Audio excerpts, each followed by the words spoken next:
نترس، بات کاری ندارم. از روزی که دیدمت بدجوری گرفتارت شدم. من سیروس نیستم، دوست دارم.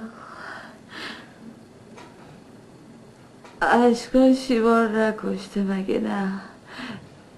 نه. پس اون عکسا با چیه؟ همش قلبیه، واسه اینکه اشکانو تو چنگش داشته باشه. پیدون تو شبهت میدی که اشکان میکنه؟ آره؟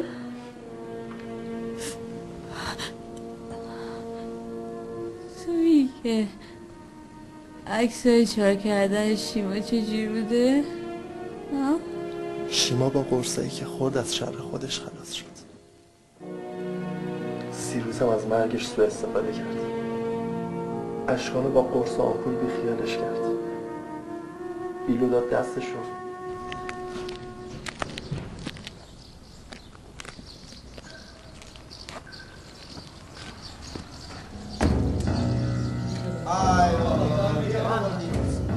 کجا؟ اینطوری ماموریت انجام میدی؟ من آدم کش نیستم سیروس.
تیمور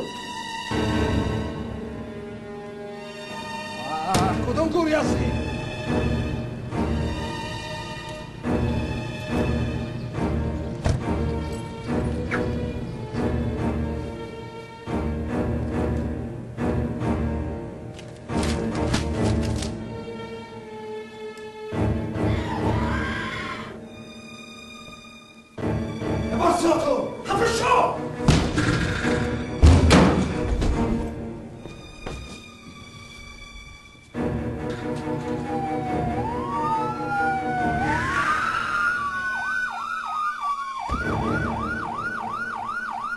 مواظب در باشید، نه وارد شن نه خارج شن. اطاعت قربان.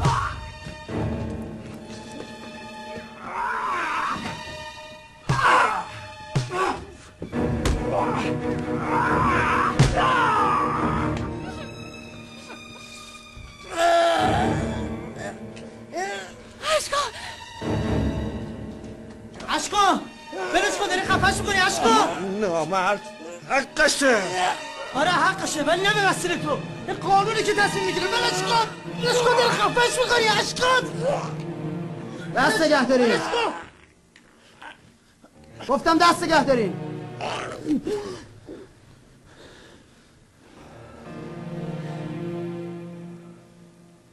پرونده سنگینی داری اما هیچ وقت اون به تله ندادی.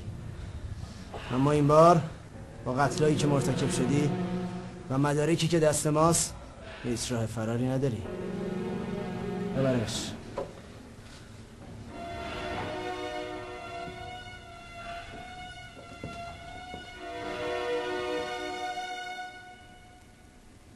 و اما شما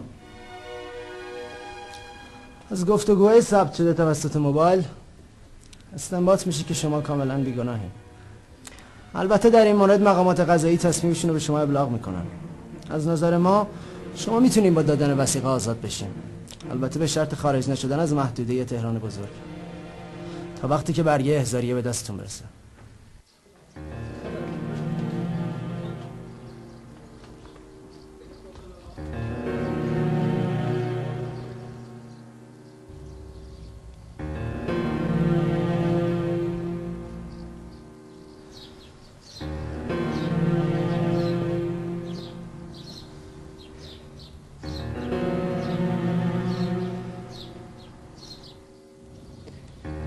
خدا اونطوری نگام نکن. تو که گفتی با این آدم ها کاری نداری. اشکال نه همش بازی بود. بازی و بازیگری.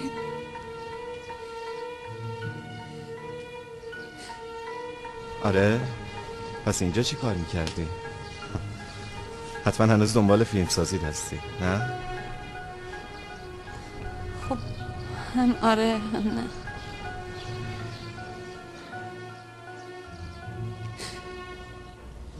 تو رو خدا اونطوری نگام نکن. اشکال آخه من معتاد تو هم. هیچ وقتم نمیتونم ترک کنم این اعتیادو. من معتاد زندگی، من معتاد شوهرمم. نه خیر دخترم، بالاخره آقا تشریف نمیارن. عطایی عادت بفرمایید. ترک نمی‌کنی؟ اومدم. اینم ماشینشون.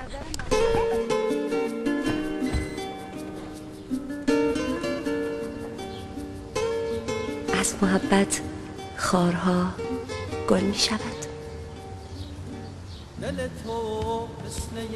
اشکان میدونی من خیلی خوشحالم که میبینم تو منو پیش همه اینقدر سر بلند کردی. خیلی خوشحالم.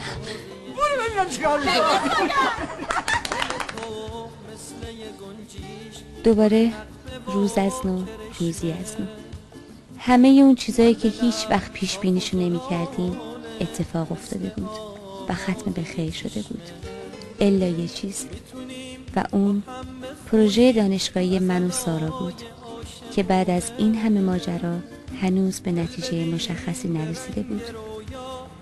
دوباره راه افتادیم تو خیابونا و کوچه پس کوچه هایی که این بار خوب میدونستیم گنجینه نهفته از خاطره ها و حرف ها و پیشینه هایی رو در درون خودش داره که میتونه منبع خوبی برای کلی تحقیق و پروژه دانشگاهی باشه.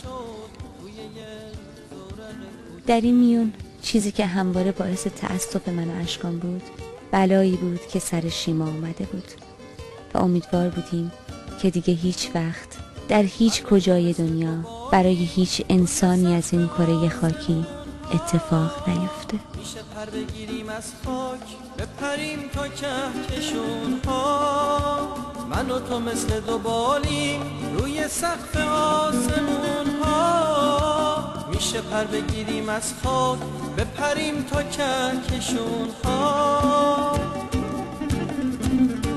من و تو مثل فرشته هر دو عاشق و نجیبیم. ما باید با هم بمونیم که بدون هم غریبیم.